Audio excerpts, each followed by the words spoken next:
This is the PS Vita, a somewhat flawed product in 2024. With Sony announcing that the PS Store is finally closing on the Vita, it's interesting to look back on this product. So today, I'm going to be doing a review of exactly that and letting you know how it holds up in 2024. First off, it's really interesting to look at this design because it's kind of unique in its own way. First of all, one of the things you'll notice is that we do actually have a camera, as well as these weird sort of places, I guess, to hold your hand, which I didn't even realize till like a year after I bought this, that these are actually controls that you technically use. Have I actually ever used these controls? No, because most of the time what I use are these two buttons right here, the left and the right buttons. We have an OLED panel on this PS Vita, though I'm pretty sure there's also an LCD model. We have our charging port as well as a 3.5mm headphone jack. Very nice. Nice. I do actually really like this design, as odd as it is. The buttons are pretty clicky, and also the way you move around the UI as well as playing games, these two right here, they honestly feel pretty good. Now, do these buttons feel like they're gonna be like as good as an Xbox controller?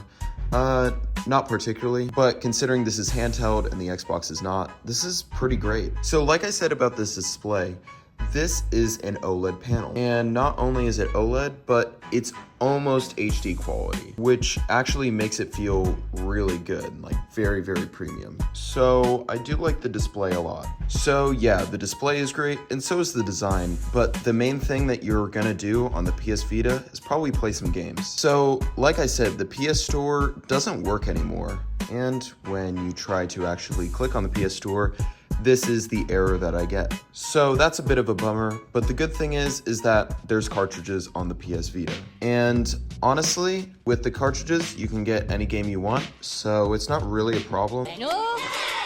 Now, you may notice here that there's some games that don't exactly belong on the Vita, such as like Five Nights at Freddy's or some random stuff like Nazi Zombies Portable. What even is that? That is because I did Homebrew on this Vita. It's pretty cool. Actually, it's games that a lot of the community made and you can play on your Vita. And that is one of the things that really keeps this Vita alive.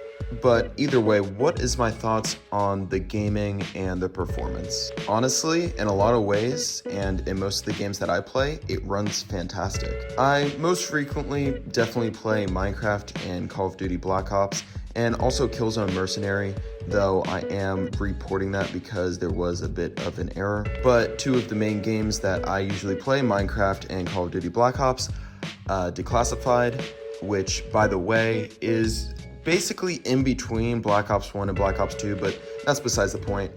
The quality of these games look pretty convincing. Minecraft basically looks like the Xbox 360 versions or the PS3 version. And Call of Duty Black Ops Declassified basically almost looks like and performs like Black Ops 1. Besides the fact that it is capped at 30 FPS. And yeah, that's actually something I want to note. Most of these games will cap at 30 FPS. However, there are a few exceptions. I've noticed games like Undertale, as well as the ported Five Nights at Freddy's, and also some other games like Nazi Zombies Portable will actually run at around 60 FPS. But overall, the performance is actually very consistent. And the fact that you can actually run almost console quality games on this tiny handheld for basically the price of $100, that is a complete steal. However, it depends. Are you really looking for these games? Because I know there are times where people get really frustrated that a game wasn't ported over. For instance, Black Ops 1, that wasn't ported over.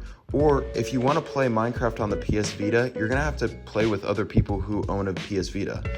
And you can't play with people on the Xbox 360 version or the PS3 version, which is kind of infuriating. The good news is I've loved these versions of the PS Vita for these games. Surprisingly, Black Ops Declassified, as messy as it is, it's definitely one of my favorite games of all time. There's a multiplayer mode that you can play, and that makes it much more fun. That's why, for me, I really like this PS Vita. But for some other people, if it doesn't have the right games or the games that you want, then maybe it's not right for you. So would I recommend this PlayStation Vita? Honestly, it depends on your use case. If you're someone who likes the mainstream games, then you're probably not gonna want this, because even though yes, there is Minecraft and there is a port of Black Ops, that's really it. There is a lot of community games, but there isn't the mainstream games. But if you're just a casual user who wants to play some pretty fun games, then I definitely recommend this. Anyways guys, that's basically it for this video. Hopefully you guys enjoyed it.